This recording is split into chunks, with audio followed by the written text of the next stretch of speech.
Hello, everyone, and welcome to the Create Your Life series, where we help you maximize your potential and results in the area of personal development, entrepreneurship, and travel. And I'm your host, Kevin Y. Brown. Create your life. Crée ta propre vie. Create your life. 创造你的生活。 Create your life. Crea la tua vita.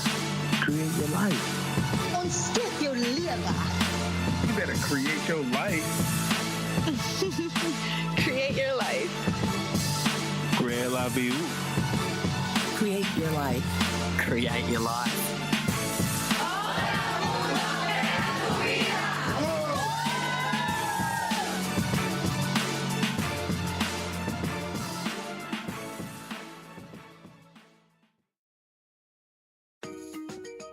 Create Your Life family, thanks for tuning in to this episode. Before we get started, I wanted to share some exciting information from our sponsor. We only pick people and companies that we think are awesome to bring onto the show, so please support them. As a podcaster, I've spent hours and hours editing, doing show graphics, and much more, and I finally got fed up with losing all of my free time to post-production activities. So I decided to do something about it. And if you are a fellow busy podcaster who would like to just record and have someone else do the dirty work of graphic creation, tagging and uploading your show to your server, and in-depth SEO generating show notes, go to podcastlaundry.com or call 347-871-8273 to schedule your consultation. That's podcastlaundry.com or 347-871-8273.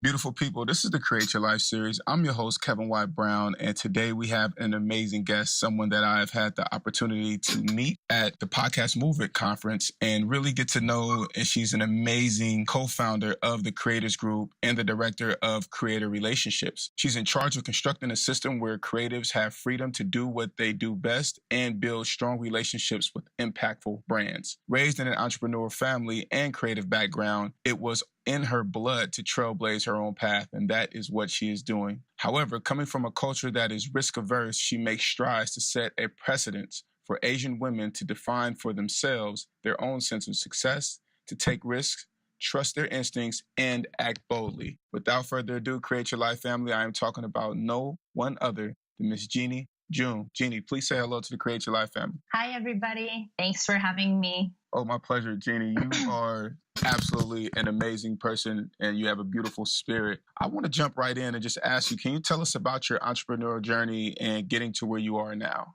It was quite a bit of a mess. I didn't know really what I was doing. I think I've always have known that I've wanted to be an entrepreneur. I think it's because I came from an entrepreneurial family. In high school, they taught me how to think differently. For example, I just realized that when all of my friends or my colleagues, they all thought, oh, I want this job and this job. I always thought whenever I interacted with people, oh, that person would be great to work with in the future. I would totally hire this kind of person. I don't know if I mesh with this kind of person. So I always tried to think differently and to not box myself in. People would ask me, what do you want to be in the future? And I would always say, I don't know, because I haven't created my title yet, the industry, or I was like, because my industry doesn't exist yet. So I always wanted to do something pioneering and something that I could own for myself, really put a mark on. That's how I always felt. It was a bit of a messy journey trying to get to where I am right now. And it's still ongoing. A secret is like no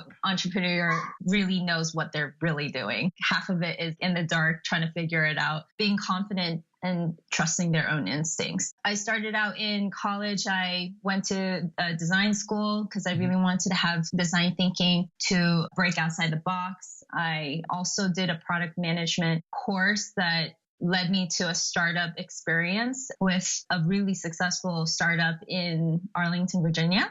With all that experience, I also helped my family start another franchise line, which was really a unique experience, which was really fun as well. So I had to do some branding, I had to do vendors, and I had to do all of the nitty-gritty background work on that. And you really appreciate how much goes into a business. And then after that, I moved to Kansas to be with my now husband, Brian. And I was cold emailing people my resume. I got sick of it. It was so boring. And I figured people don't remember a resume, but they do remember a face, a voice, conversations, connections. So I started networking. And so I went to a couple of places. I thought instead of going to a product manager meetup, I went to people who I would work with if I were a product manager. So UX designers, web developers, just in general, things like that. So I went to there, and then one meetup I went to, it was kind of like a Shark Tank forum. It's like 3 startups pitching to 3 sharks, and they had 5 minutes to present their information. And then the sharks would ask them questions. And then that was a community where they would create connections to lead to business deals and things like that. So I went to that one, and I met Jay, who is my co-founder. I had the opportunity to meet him.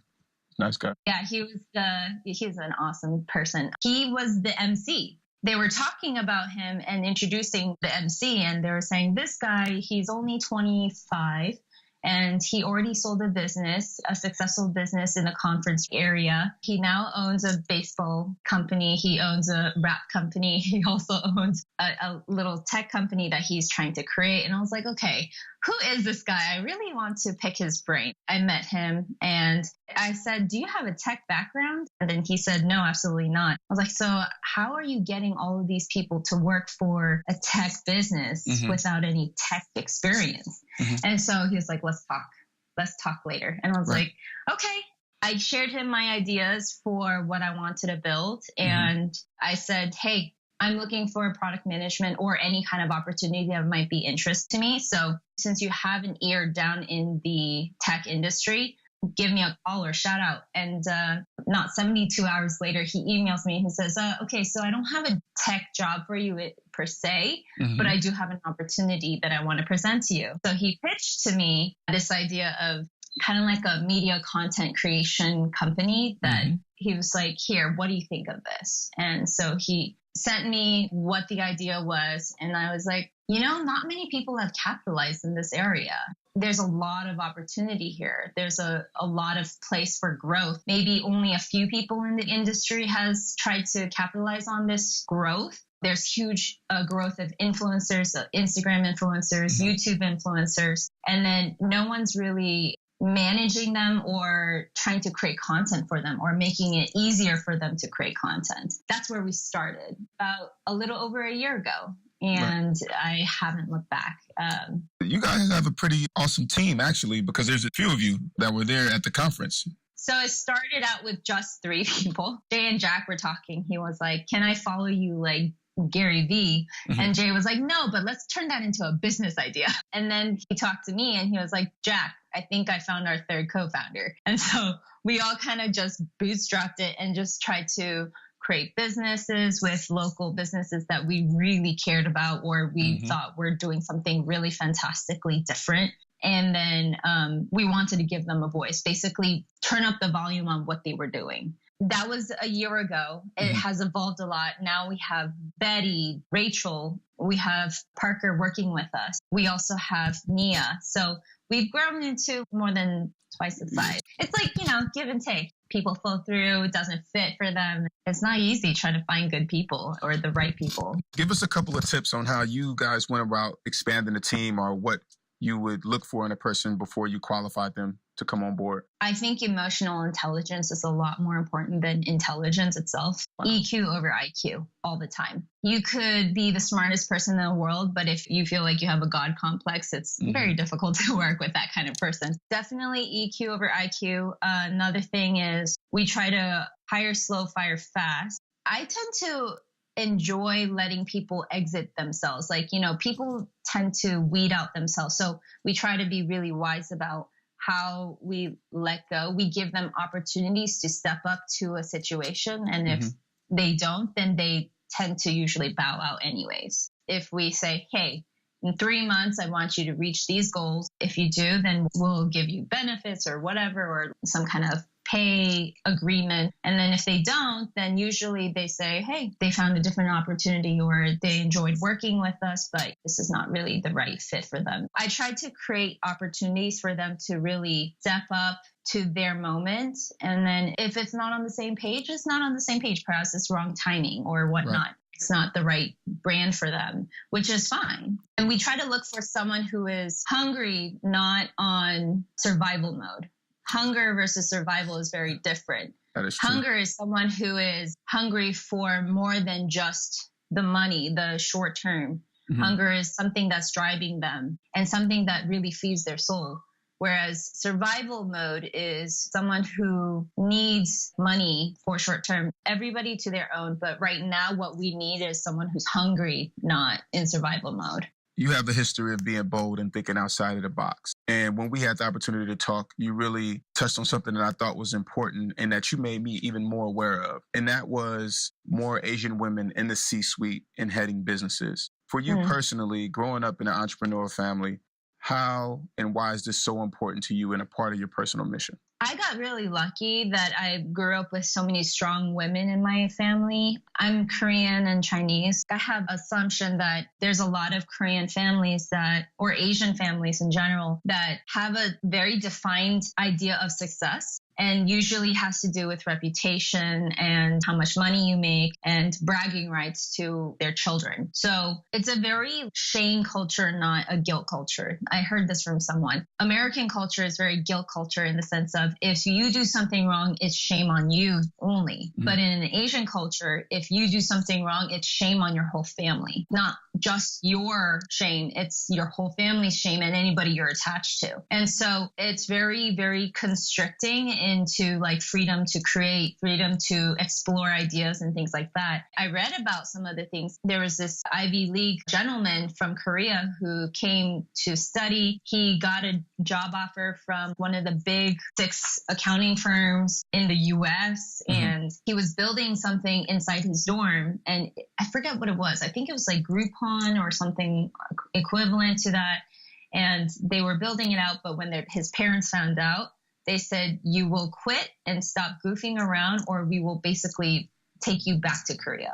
And so it's a very strong culture where there's a sense of controlling the future of what their children do. I remember one diplomat, she was a Korean woman who was a diplomat and she went to South Korea. Her husband is the stay-at-home dad. She went to a South Korean high school and she was talking about her business job and like her family. And these Korean girls were like, wait, you are the one who brings money home and your husband stays on home with the children and you have a successful relationship and marriage and family. So it blew their mind that it even existed, like that it was even possible. Korea is very a top-down society. So I figured if they don't see it happening, like that guy who created Groupon and was made to quit, he decided he did go to that job, the 6-figure income accounting firm. And then he was actually moving to a different accounting firm, but he quit 6 months early and gave himself a 6-month gap between this job and the next job and didn't tell his parents that he was doing this. And then he decided he was going to try to build something again. His co-founders that he had to quit with, they went off successfully selling this to some major company like Google or something for like $5 million. And he was just like, shoot, you know, I was onto something. So he gave himself a 6-month window and now he is the equivalent to a Mark Zuckerberg in Korea.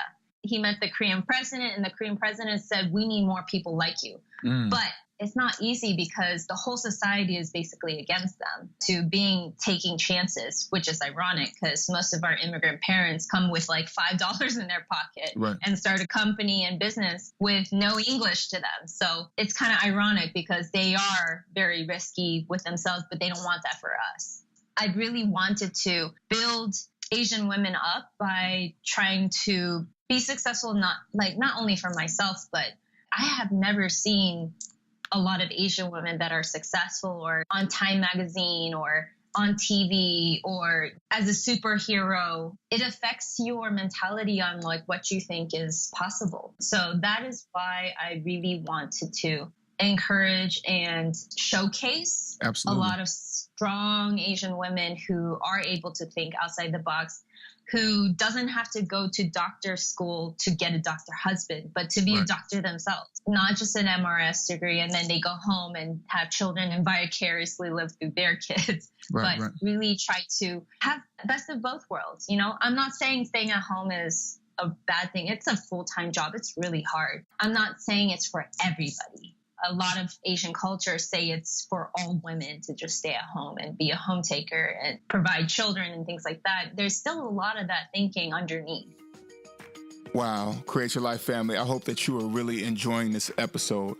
I wanted to give a quick shout out to our sponsors and let you know that our sponsors are giving special offers just for you. If you are a fellow busy podcaster who just wants to record and spend the rest of your time doing what you love, like working out at the gym, with family and friends, or traveling, use code CYLS for a discount on services when you go to podcastlaundry.com or call 347-871-8273 to schedule your consultation. That's podcastlaundry.com or 347-871-8273. And without further ado, let's get back to the show. Who has been your biggest champion on the road to you becoming who you are today? I think there's a couple of different people. Definitely my mother.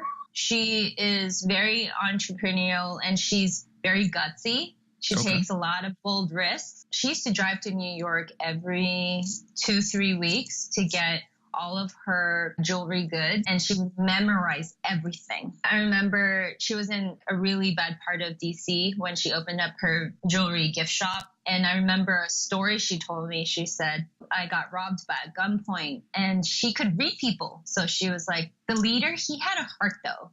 And so she kind of took advantage and she said, please, sir, I'm a single mother with a 4-year-old daughter. Please just don't take everything. And so he says, don't touch the bottom row.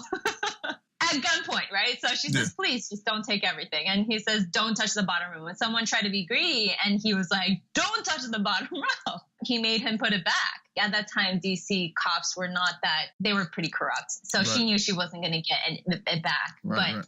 It was really funny because when the police were doing a report, she just went back down to the basement and she started getting more goods out to display on the top row.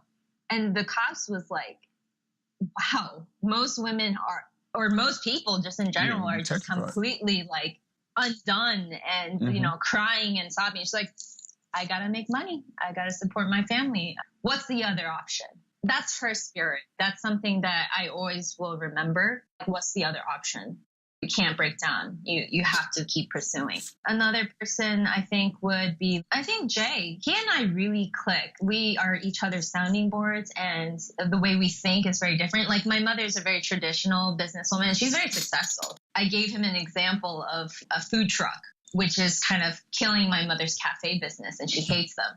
And what they do is they'll just buy one coffee and 10 of their employees use all of our bathrooms and our patrons can't use any of it. And it's just like horrible for like an hour. Sorry, Mom, for giving this up. But like she would put an out of order sign and Jay and I, we were just like, well, how could we make this an opportunity? What if we made it like almost like a gym membership, but for bathrooms? And then if you pay for $25, we would get you toiletries of your own and package it, kind of create, or we could make a business deal where you sell some of our sandwiches or some of our goods on your food truck, and then we'll sell some of yours. It's kind of like a trade so that it would be mutual. So really funny. That's what I enjoy about Jay, my partner. He and I really just click about talking about crazy ideas and things like that. Love it. What advice, really quickly, what advice would you give to others looking to follow in footsteps similar to yours?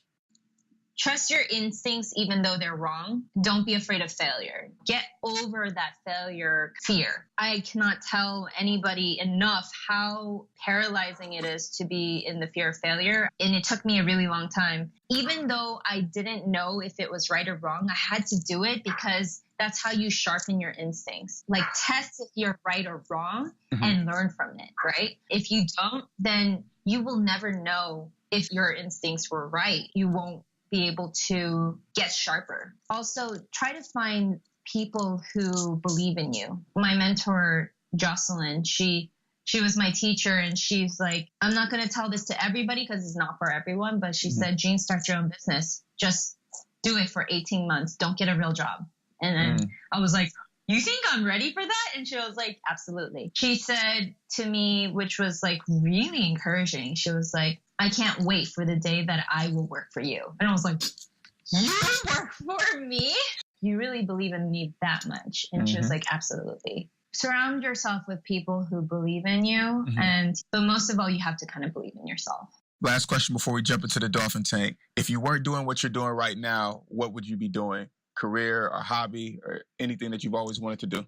I would love to be a food critic and just travel the world because I love traveling. I love food. It's such a passion that so many chefs and people really put their heart into. And I just so appreciate it because my family's from a restaurant business. My mother has impeccable taste buds and she can taste anything. It's kind of frustrating though sometimes too.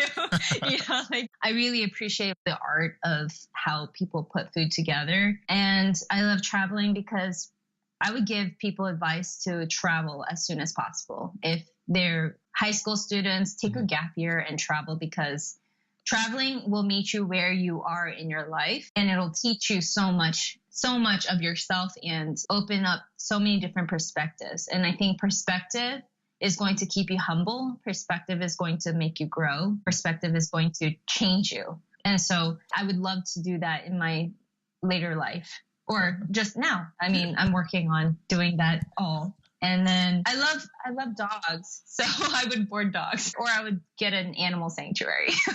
So Jeani, my next question to you is can you swim? I can. Okay, awesome. I asked that question because we were about to jump into the dolphin tank. Okay.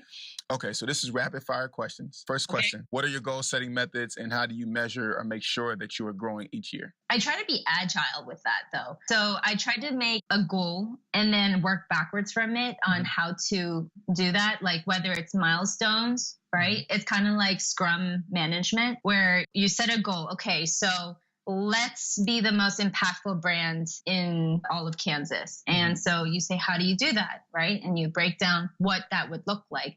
So let's be in 3 different publications by next year. Right. And then, so how do we do that? We go work backwards and you keep on saying, well, maybe if we reach this many followers, then it would catch their attention. So we make measurements of let's reach out to 1,000 followers every month. And then you just working towards that. And so make sure you make a goal, but also make sure that the milestones that you create are actually measurable. You can't really measure if you're making an impact yet, but you can measure like how many followers you can reach out to. What was holding you back from creating your best life? Nothing.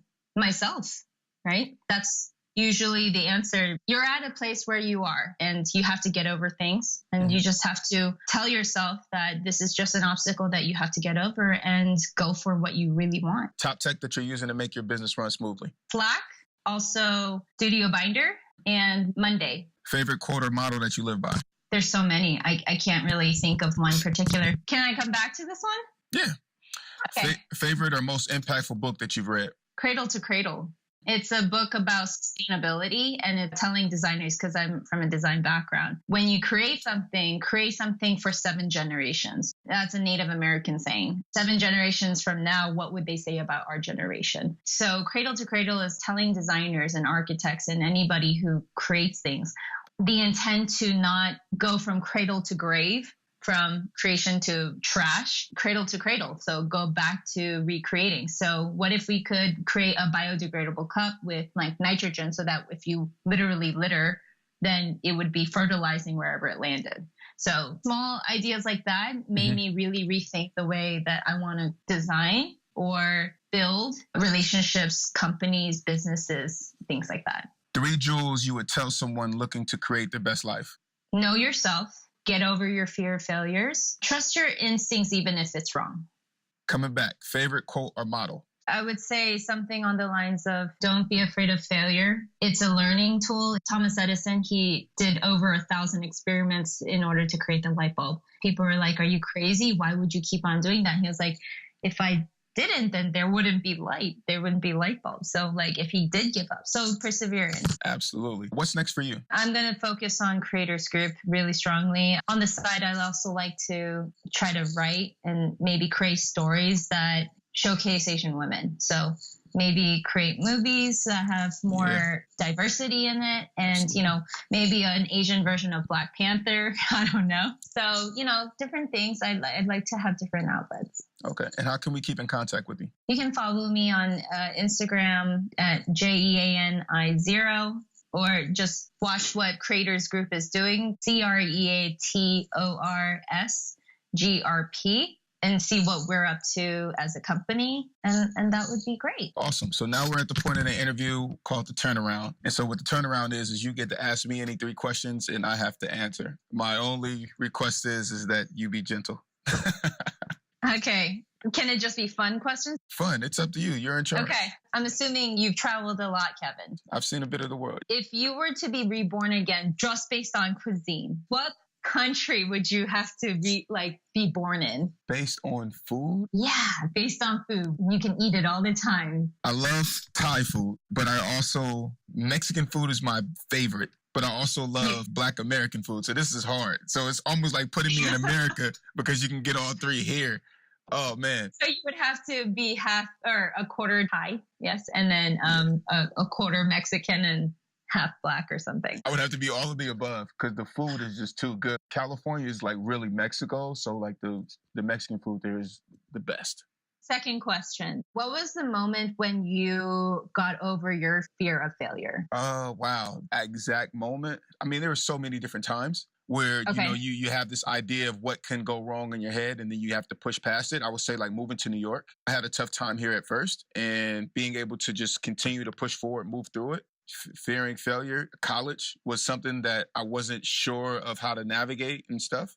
When I started my clothing company a long time ago, and to see that people really wanted it. And out on campus, it was just oh my God, I didn't know, but it was every time that I go ahead and push past that fear, only great things happen on the other side. It tries to creep in here and there. And so being human about it and just saying, you know what, I'm going to do it anyway. So what? What if can be positive or it could be negative. And if you choose the positive what if, then I think you're on the right track. Okay. What do you think your grandchild, 7th generation sound, would say about you? Wow. 7 generations. I think that he or she would say that I broke away from the pack and the norm and became and started a completely new type of family history for them to have followed behind and to be a part of. And so I set the standard. That's good. Well, thanks, Kev. Oh, thank you, Jeani, man. It's always amazing to speak with you. Thank you so much for being a part of the show today. Thank you so much. I had so much fun. Create Your Life family, thank you so much for listening. If this content is delivering value to you, please go to iTunes and Stitcher Radio and rate and review us. This helps us build the community, and building the community is what we are all about right now so that we can deliver as much value as possible to you. So until next time, create your life and feed your ambition.